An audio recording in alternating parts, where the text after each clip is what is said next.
How are you? Welcome to episode 12 of the LightySportsPod. Wrong hand. If Sorry. you guys have been enjoying this, give it a like, a subscribe. If you want to ask questions, fire them at my DMs on Instagram or in the comment section below. So we'll get right into this. We got a couple of questions. One's serious, one's a little silly. The first one, my boy Taylor Sherlock, big UFC guy. He's partaking in MMA. He's supposed to have a fight, I believe, in June or July in Montreal. So if any of you guys know Taylor and want to support, go out and give him the support. Yeah, from Play It Again Sports, my old buddy of mine. Anyways, I think I see him at the gym a lot too. Yeah, he goes to the gym a lot. Yeah, it's good. He's a good guy. He's a good guy. Yeah, Taylor's a beauty. Anyways, he wants to know who we got winning at UFC 300, Alex Pereira or Jamal Hill for the light heavyweight championship. When is that? Next weekend? No, April 13th, I think. Yeah. So this got me thinking. So on Instagram, I did post like a full card prediction because the card is just so stacked. The first fight of the night is on early prelims. Our two former champions, which is nuts. Like it's free to watch. That part's free to watch. Well, it's 300, right? It's a big event. A lot of people have been kind of complaining about it not being as loaded as that could have been, but I disagree. I think it's completely stacked. Like you got former champs on the prelims and the early prelims. It's like a big card. Big names though in the early Yeah, the first one is Davison Figueiredo, former champ, the God of War, against Cody No Love Garbrandt. Also used to be a dog. He doesn't have much of a chin anymore. I think he's lost his last 4 fights, but he's always fun to watch. Like he swings, he does crazy stuff. So the whole card to me is stacked. Anyways, just relating about this question though, I got Alex Pereira winning it. I think he's gonna knock him out probably within the first 3 rounds. Just because, like, I love Jamal Hill too, but he's coming off an injury, and Pereira's like elite level kickboxing. I think he's just gonna piece him up the whole time. Probably target his leg, probably break his leg. Alex Pereira is like the baddest kickboxer I've maybe ever seen. Like I got Jamel waiting him out. Doing full distance. Jamal can Jamal usually goes he does. 5. He always goes he 5. does have endurance, but he's coming off an injury, and Pereira just like his knockout power with that kick. Those kicks are insane to me. I'd say 5. I might go 5. I'm calling a Pereira win either way though. I think he'll just do more, even if it does go 5. He'll kick him more, he'll hit him more, he'll piece him up more. So yeah, I'm going with Alex Pereira. Great question, by the way, Taylor. Nice no, question, we don't typically talk a ton of UFC, but if you guys have UFC questions, we can talk about them. You better be doing 2 plates at the gym next time I see you. I bet you Taylor probably does more than 2 plates. Oh, he does more than 2 plates. Trust me. Anyways, next question. We got my friend Anna asking a bit of a silly one. She wants to know what our thoughts of Beyonce's new album. Oh, the country? I'm not a big Beyonce fan. Haven't had the chance to listen to it, to be honest. Okay, so I got a Nashville hat on. So I was in Nashville last summer, and Beyonce was coming into town right when we were leaving. And she has a new song out. What's it called? Hold'em? Texas Hold'em. Yeah, I've heard that one. No, it's... Be careful what you say. Anna, by the way, is the biggest Beyonce fan ever. And if you disagree with her opinion, I learned this morning because I messaged her back saying, I don't overly care for Beyonce. She said goodbye in all capitals. So let's all be nice to Beyonce, only for Anna. So Sharon and I were leaving Nashville. Beyonce was coming in the next day. And let me tell you that the town was going to go crazy that night. You could tell by the amount of people coming in. So, and I think she was doing 2 shows there at, what's the stadium called there in Nashville? Doesn't matter. T-Mobile? I honestly can't even remember. I know they're getting a new one. I know they're getting a new one. That's a question for Dave. He's a Titans where the Titans play. But, I can, like, two shows in Nashville sold out, people coming in, craziness. So, there is a lot of followers for Beyonce. But I've heard the one song. I'm not impressed. So, but that's... that's an old country guy, though. Sorry, Anna. Anna. Anyways, okay, we'll get move past the questions. Thanks, guys. NFL news. There's some rule changes going on. They got passed through. All agreed on. Whatever. I'll only touch on 2 of them. One of them I'm cool with. I like. The other one I think is stupid. First one, so new kickoff rules. It's a little bit confusing, so I don't want to go into crazy details. But the Pat McAfee podcast, the Pat McAfee Show, they did a really good breakdown of how it works. Since he's like an ex-punter, you know what I mean. Like he knows how the kickoffs go and all of that. He broke it down better than I would, so I would refer people there. But from what I understand, there's gonna be less touchbacks, which is good. You're gonna have guys come and bringing the ball out a lot more.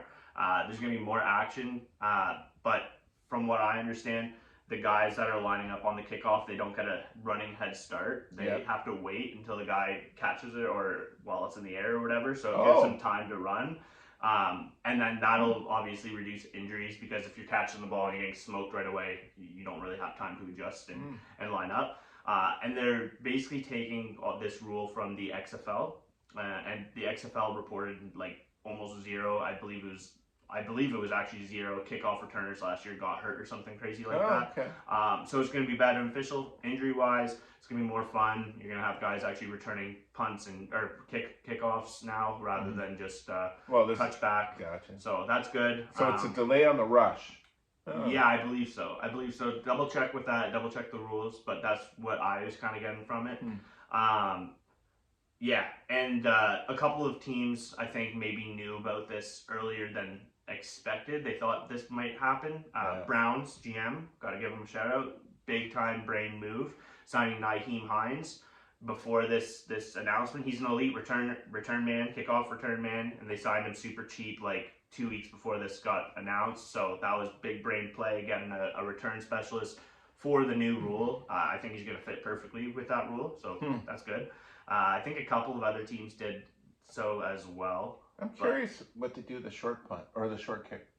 The 10-yard. So the onside kick. So maybe. Onside kick is still good, but like allowed, but you're not allowed to surprise onside kick anymore. Oh yeah. Yeah. So you have to declare it before. So you can't just like after this, like let's say the half ends and you want to catch a team on surprise, start second half. You're not going to see those like sneaky, quick little onside Interesting. kicks. Yeah, that was one new caveat to that. Yeah. Another rule, I hate this one. This is stupid. They're banning the hip drop tackle, so you can't hit them in the head. You can't hit them, and now you can't do this. Like, where are you supposed to tackle them? This is going to turn into flag football. Eventually, sports kind of going soft. I don't like this one. So, like for example, let's say you have a guy like Deebo Samuel, like super explosive, super fast. Yeah. He's got a straight line to the end zone, and your only way to get him down is a hip drop tackle by grabbing his hips and taking him down.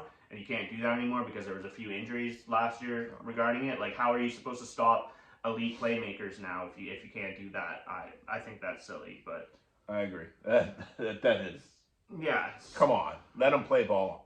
Yeah, it's ridiculous. Wow. Yeah, and I read somewhere too, apparently there was only an average of one hip drop tackle per game last year or something like that, but I'm pretty sure I see it a lot more than that. Like, if you're not hitting them in the head, I don't know how you're supposed to tackle them. They also don't want you diving at their knees, obviously, which is makes sense. I don't want somebody's knee, like ACL, getting blown out because you're leading with your crown or whatever, but now there's like no way to tackle people other than right in the stomach. Like, that's crazy to me. And yeah, okay, I'm not and NFL board that decided this. Obviously, there's players on it, owners. Okay, what? Yeah. Let them tackle. Like, come on. Yeah, I think it's soft. I think it's very soft.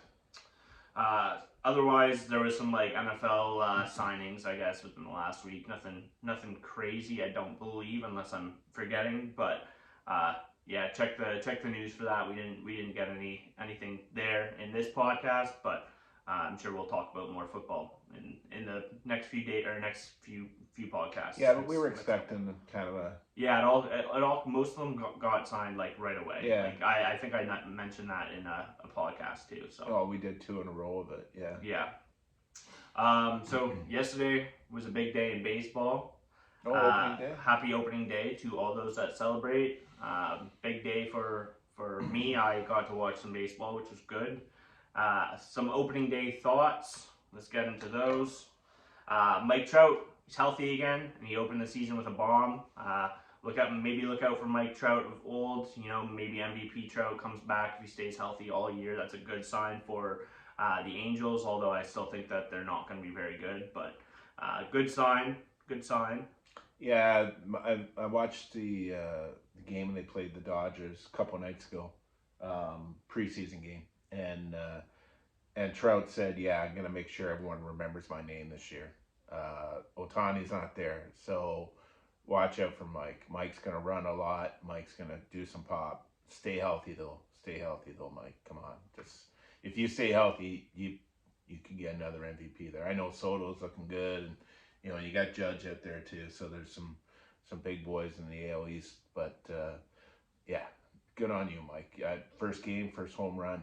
He almost caught that one over the fence too. Did you see that? Wow. I didn't watch the rest of the game after like the third inning. It was almost a spectacular play, climbing the wall in center field and catching it, but he was just off by a foot. So, all right.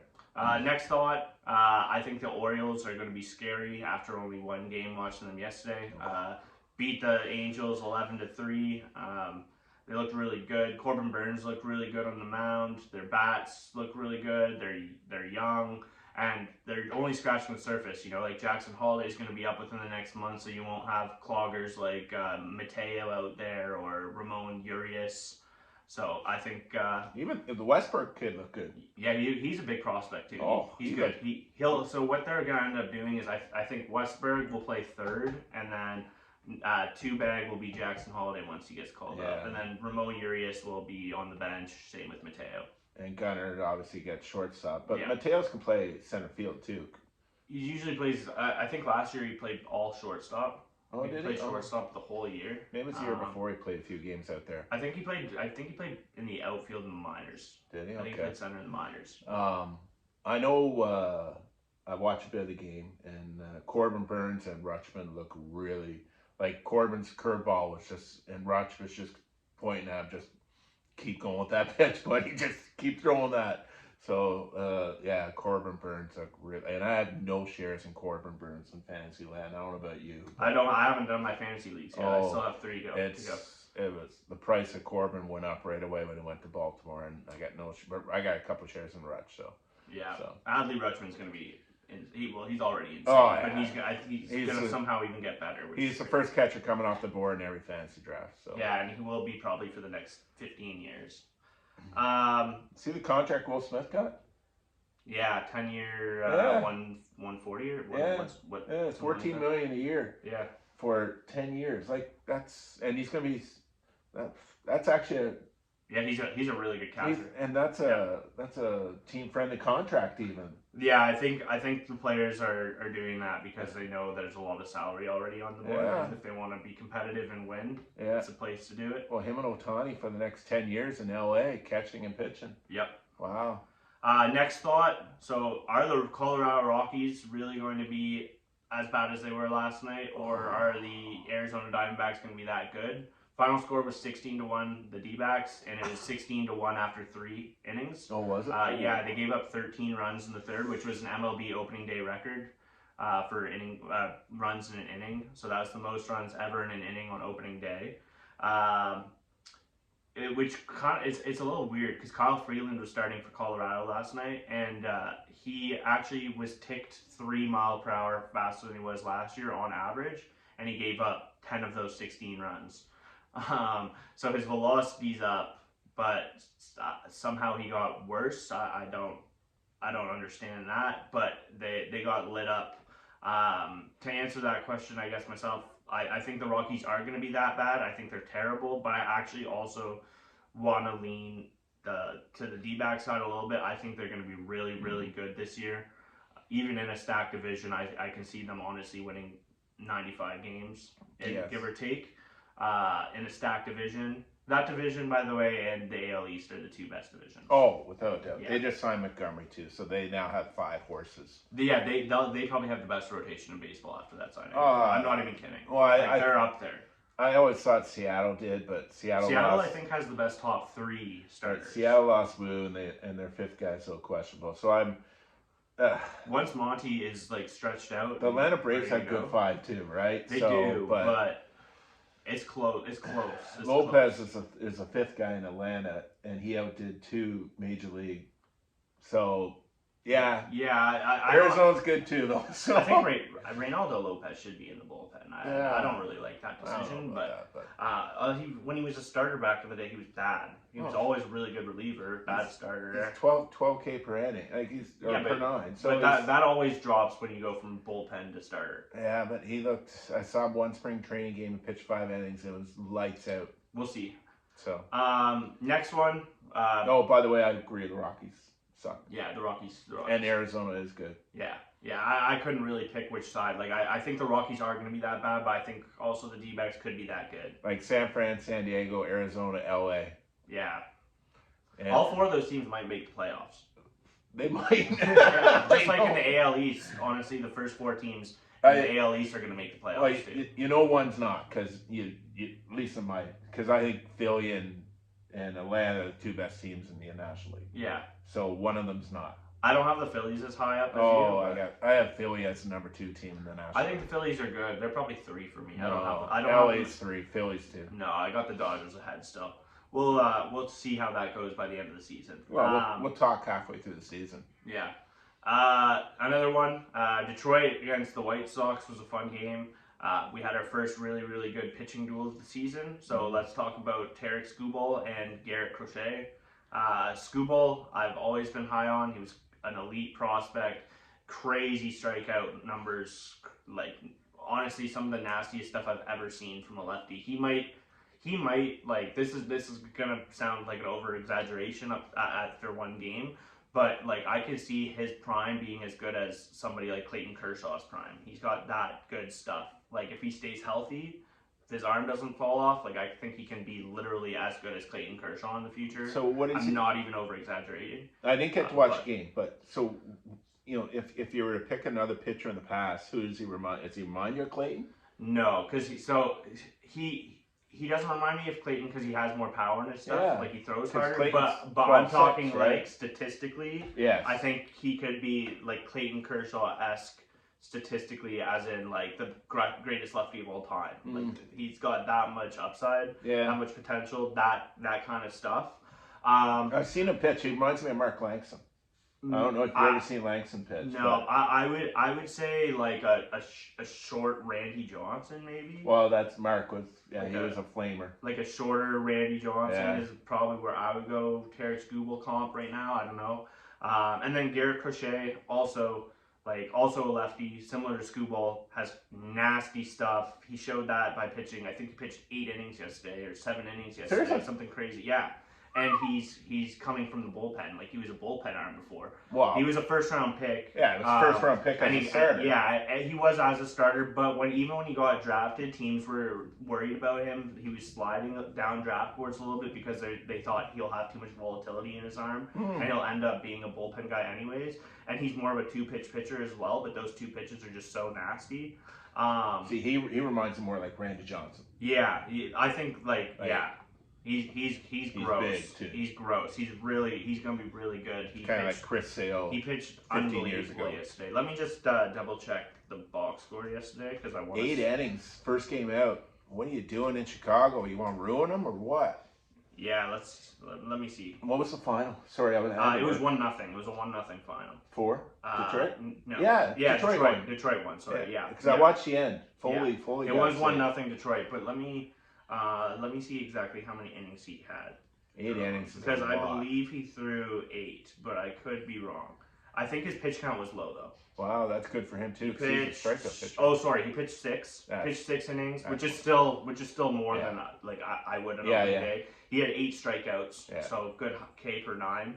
And then Skubal, he went 6. I thought one of them went 8, but he went 6. He K'd 6. He only gave up 3 hits. So yeah, that was a pitching matchup of the day yesterday, and both of them looked absolutely nasty. Yeah, I didn't get to watch the game, but I got the end of it, and I think I even texted you because I said Foley's in there getting the save. Where's Lang? And I thought Lang was a closer, but I guess they're doing closer by committee in Detroit. Yeah, I think so. Foley had the better numbers last year, so I think Foley will probably, like, if it's the 8th inning and the 1, 2, 3 guy is up, he'll pitch the 8th. And then if 5, 6, 7's up in the 9th, let's say, they'll bring Lang, gotcha. to pitch to get the save. Gotcha. It's kind of what the Brewers did originally when they had Williams and Hader together. Yeah. At first, Hader was like the 7th, 8th inning guy because he was better and would pitch to the top of the order, and then they bring in Devin Williams for the 9th with like the weaker part of the order, up until Devin Williams obviously became the guy there. But yeah, poor Devin. But the schedule was weird. Like, all the games were in the afternoon. Then they had the one primetime game, which was a really good game. And then they had the late games, like 10 o'clock. Well, there was supposed to be 2 1 o'clock games, but they got canceled. But there was like 8 3 o'clock games or 6 that was 3 o'clock weird. games. Yeah, that was weird. You know, and then they had only the one primetime. It was Texas against Chicago. That was a good game. I watched that. Oh, it was a great game. And that poor Steele, man, he hurt himself big. Like, he pulled the hamstring there. Justin Steele, he was one of the first to make a defensive play from the pitching position. And you can see him, even before he got the ball, he pulled something, and you can see the grimace. It was like, wow, okay, that's painful. Yeah. But I got shares him in on one team, and I like that. He's good. He's good. Now I'm worried about the Cubs. Now they're, I think it's probably they might. Depends on how long he's out for. We'll see. Like, if it's just a hamstring strain, he'll probably get the 15 days and come back. No, I think it'll be longer than that. Hopefully not. Hopefully it's not a tear or something. It looked, well, he walked off, which is good. Yeah. He didn't have to be carried off, but yeah, he might be a little more than 15 just by the grimace, but yeah. So that was our overall thoughts, I guess, for opening day for baseball. Now we'll talk about the team that we follow the most, I guess. Blue Jays opening day thoughts. Great start to the season, obviously. Winning in Tampa Bay, that's big. We usually suck in Tampa Bay. Tampa usually takes all 3 games, honestly, every time we go there, seems. And we won pretty handedly. Nice 8-2 win to start the year. Jose Barrios, great job. Looked good out there. Went 6 innings, allowed only 2 while striking out 6. So you can't. So I'm in a meeting with my VP, general manager. My phone goes off. Barrios, as usual, sucks. Oh, he gave up a home run on sucks the first on opening day, and I'm sitting there. And it's like, all of a sudden, because I got a lot of shares in Barrios, a lot of shares in Jose. I went, okay, he's getting lit up here, right? And I'm in a meeting, and I'm going, all right, my guys just got lit up. My fantasy's just going down the tubes, all because of the youngster here sends me a text in a meeting. It's like, it's like, wow, okay. I didn't know the score until I got home. Okay, let me throw some context in here first. Okay, so the first bat of the game was Yandy Diaz. Yeah, I didn't. I think it was the 3rd pitch of the game. He takes him deep for a home run, first bat of the game. And just my PTSD clicking in 2 years ago when Jose Barrios opening day against the Texas Rangers. Do you know how many guys he got out? He didn't get a single out, and he gave up 7 runs. Okay, then last year, I think he gave up 4 runs in the first inning, then calmed down a little bit. But this guy just is notorious for sucking every year when he pitches opening day. So the second I saw that ball go in the air, and I literally was just like, oh, here we go again. He's going to give up a 10 spot here in the first inning. So I texted you. Yeah, I know, and I turned my phone off right after that because that's a good move. And when I got home, it was like they were in the 5th inning, and he was still on the mound, but there was first and second. Yeah, they were up 6-1 or something like that. And then Yanni warming up. Yeah, Yanni. Garcia. And I'm going, okay, well, what's the warm? It's supposed to be the closer, right? Like, I guess it's not the closer. But I think he still is going to be the closer. It's because they had the heart of the order up coming up that next, part. right? Yeah, because I still remember that. That's what I thought. And Barrios had a couple guys on base. So if the next guy went on base, bases were loaded. Yeah. Best hitters on the team. Yimmy was probably going to be the guy, but. Yeah, it was like 2 on, 1 out. He ended up getting out without giving up a run. Yeah. And that was it for the game for him. So I ended up seeing, at least he only gave up 1 run. Thanks for that, by the way. Yeah. Bullpen behind Barrios also looked great. Trevor Richards came in, did his job. Nate Pearson came in, did his job. He looked good, Tim Misa also came in, did his job. So that was good. They all threw up zeros. Pearson looked really good. If Pearson throws strikes, he'll be like a stud. It's just this guy, there's something about it. I don't know what it was. I remember last year they were breaking down his pitching, and when he pitches, like as he's following through, his head jerks to the left, so he's not even looking at the catcher often when he's pitching. So Interesting. I didn't know. I didn't look too closely while I was pitching yesterday. Hopefully he maybe cut that down, and it'll lead to more strikes. But like he just put so much effort into his delivery, his head was snapping and not like looking at his target. He looked good though. But yeah, he did. He looked good. You know. Yeah, he looked good. Now we'll go to the bats. The hitting was great. Boys had some thunder in their bats. Home runs. George Springer led us off with a home run. Not the game, but he's the first Blue Jay to hit a home run this year. Kevin Biggio then hit a home run, and then Vladdy hit an absolute nuke. 455 feet, dead center, over the batter's eye. Like, that ball came off his bat. Like, I think it was 110 miles per hour. Like, it was scorched. It was nuts. He killed it. So how much, like, I just saw the highlight of the home run, of course. How much weight's he down?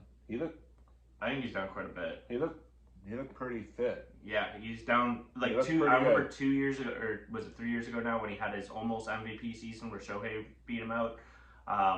He was like leaner. The last couple of years he put on a little bit more weight. I think he wasn't quite. Last year he was heavy. Yeah, wasn't quite game shape last year. This year he is. Hopefully that leaves some more balls raised in the air. He was hitting a lot of hard ground balls last year. He was barreling the ball a lot last year. Like his barrel rate was really high, but he wasn't hitting it in the air. So what's your take? He was 2, Bull was 3. What's your take? I kind of like Bull at 2 and Vladdy at 3. But honestly, like I don't like the lineup construction at all. I don't like Springer hitting 1. Yeah. Well, I've now gone to the point where I want Springer hitting 4, and I want Vladdy hitting 3. I would say I would want Bo hitting 2. That would probably be my 2, 3, 4. Who hits 1 then? I would figure Bo Bichette hit 1. You could, Bo would probably hit 1 in that scenario. I'm trying to think.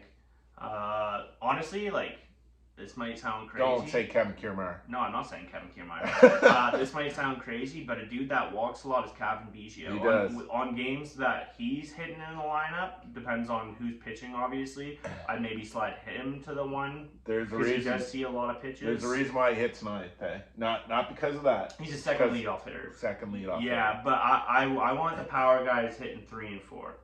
I want more RBIs for George Springer. He's too many solo home runs, which isn't like game changing unless you're down 1 or tied. Yeah. I prefer him to be in an RBI spot. Like last year, I think he hit 30 home runs, but I think he had like sub 80 RBIs or something. Like and I have to go back and look at stats, and my bad for not knowing this, but he has hit when he was with Houston. He did hit a little bit lower in the order. I know he hit leadoff a lot. And Altuve was there for a bit too, Jose. But I think he did hit good outside the leadoff spot, if I recall. Yeah, but I think only his like rookie season or maybe his second season he wasn't hitting leadoff. After that, he was leadoff full time. Like, that's growing pains, right? Like your first couple seasons in MLB, you're not gonna. You're not typically gonna be like amazing. You get the occasional guy that comes out just like is a freak, but. He was maybe a little slower to it. I would move him down and see how it works for maybe 2 or 3 games, and then if it's not working, move him back to the 1, because obviously it worked yesterday hitting him 1. He won 8-2, so there's no problems. But just from like an eye standpoint, I guess, or how I would see it, yeah, you won yesterday. Probably don't need to adjust anything with you. But if you started going through like a losing streak, that's when you would want to maybe tinker with it. Well, he would fit better at 4. Last year he went 0 for 50 something. Remember that? Yeah, he had a big slump at one point because he didn't have like elbow injury or shoulder injury. Yeah, and they moved him like he was hitting down the order 6, and I think Bull was hitting 1st. Yeah. So I can see Bull hitting 1st. Yeah. I like your philosophy. I don't like George as a leadoff hitter. I just think he's more impactful driving in runs from a 4 spot as a power hitter. Yeah, 3 and or 4. It's not like he runs that great anymore. Like he's not going out there to get on first base and steal. He does have a pretty good OBP. Like that's why they have him hitting 1. He does get on base a lot when he's not hitting home runs. But I want a guy at 4 that will hit home runs and be able to see a lot of pitches. I like your take though with that. I'd do Bull, probably Vladdy, Springer, and then Turner. I'd probably have Springer hitting 3rd, but And I actually like Varsho even at 5 or 6. If I were to do it now that I'm thinking about it, I think I would go Bo, I would go Vlad, I would go Turner, and then I would go Springer. Just because I think I prefer the guy hitting 3 like Turner. He'll have better back control. He'll have a better batting average. He'll put the ball in play more, which you like from your three spot. He'll get on base more, and then because he's hitting for a higher average. And then Springer can be the guy that drives in all the runs at the 4 spot. Yeah, no, I'm totally with you on that. Cool. Interesting to note, the only player yesterday to not reach base in the game, okay, was Noodlebat Isaiah Kiner-Falefa. And he even grounded into a double play. How could he? He's fast. He grounded into a double play.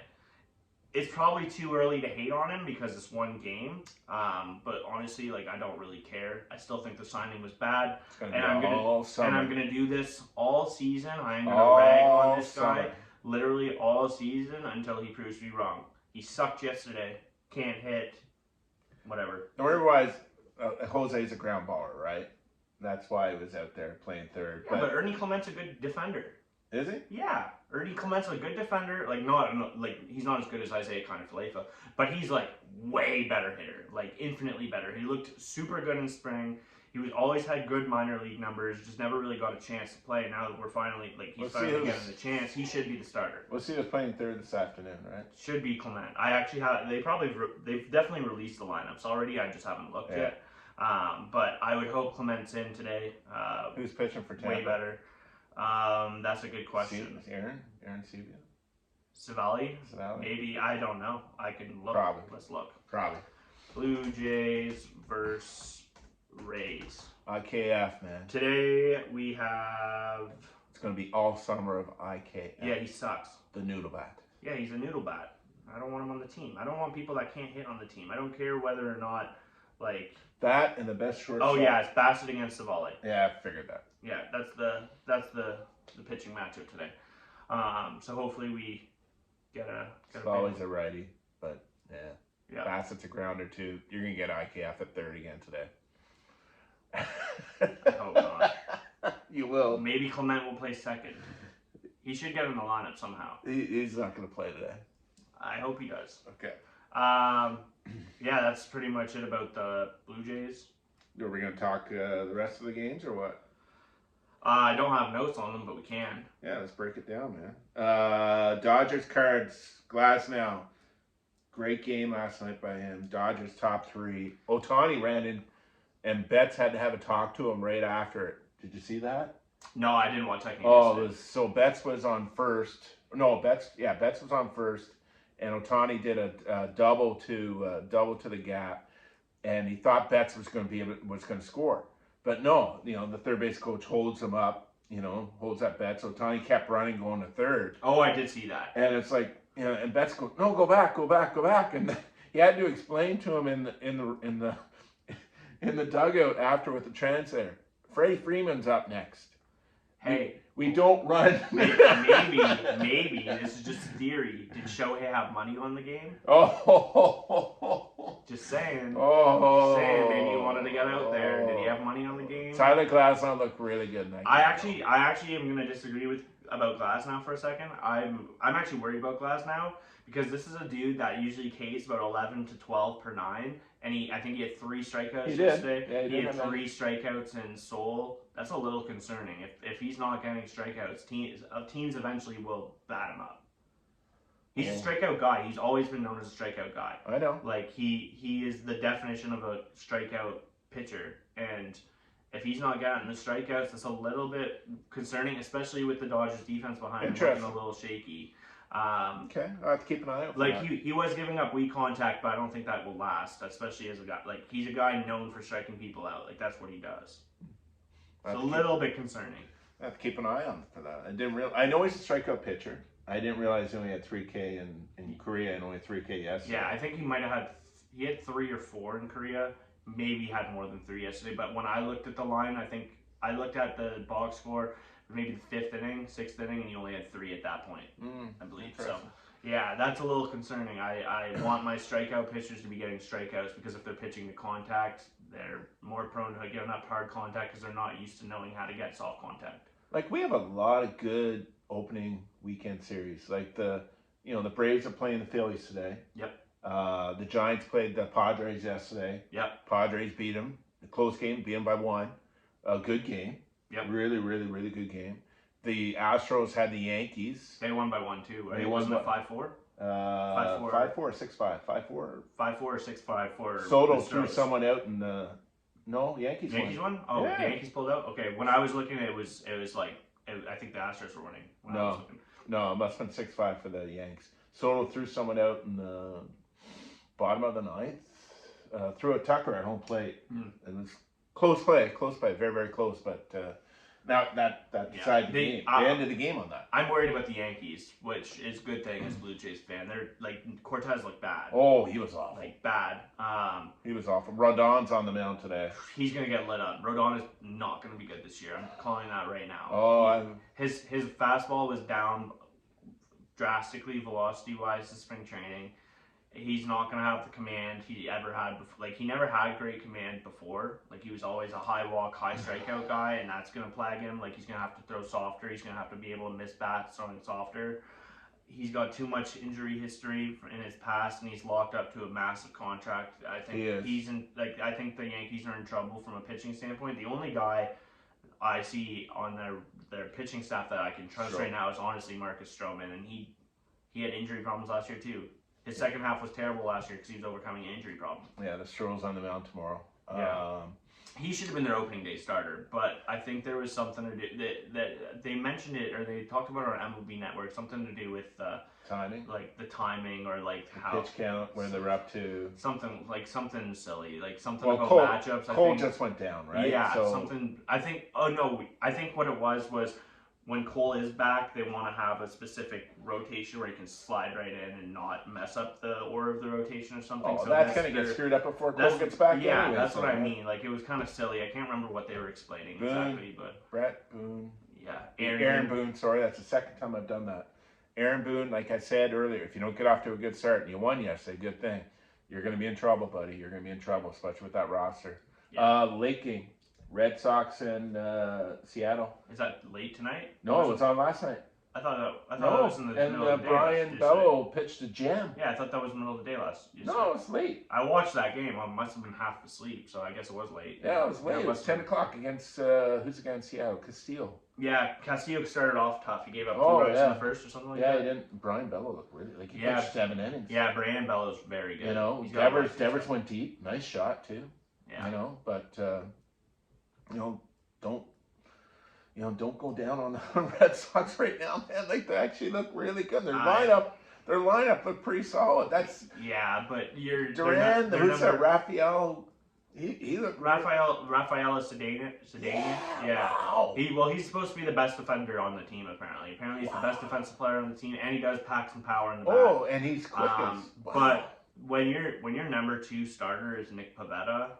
Did you see second half of Nick Pivetta last year? I know, but he's a number 4. You realize you're going on. You're trashing a Canadian here too. Yeah, right? I'm not trashing him. He's a good pitcher, but he's not a number 2 starter. Like he's a number 5 starter for the Blue Jays. Like most teams, he's not a number 2 starter for the majority of the teams. Like he would be a 4 starter. Like he's not. Like that shows how weak the depth is. Their third starter, Garrett Whitlock? Yeah. Former reliever, and then, coming off injuries, probably not going to do much. Well, and Cutter Crawford's in Cutter Crawford, I think, will be pretty good, but again, the depth is just not great. I love Brian Bello. I do. I think his upside is great. Really good, yes. But he shouldn't be starting opening day for anybody yet. That's 23, 24 opening day assignment. Looks good on you. Their pitching depth is non-existent to me. I don't think they'll be much of a threat, especially once they start taking on the AL East teams that hit the home runs. Seattle's going to be one of those teams. Like, they do have a bit of power in their lineup, but they've always been kind of a hit first team. They're not going to go out there and try and. I had Seattle winning the West, the AL West. So no, I was a little disappointed they lost. Texas is going to win the West. No way. Texas is going to win the West. No way. But Mitch Haniger hit a home run too. Welcome back, Seattle, Mitch. Yep. But The only thing, the other thing, the MLB Network, did you see Adam Wainwright on it? Oh, he looks small too. I think he lost a little weight. He's gone country. He's got wear the country hat and all that. And yeah, he's really good analyst on the MLB Network. Shout out to Wainwright there. Hopefully you stay there, and hopefully they keep you, right? I don't know if you. Do they do a trial basis? I don't know what they do. I don't know, but if it doesn't work out, he has a possible future in singing. Well, yes, he's country singing now. Yeah, he sang the national anthem for last year's Cardinals opening game. Yeah, I think he's actually doing an album right now. Oh, nice. So yeah, cool.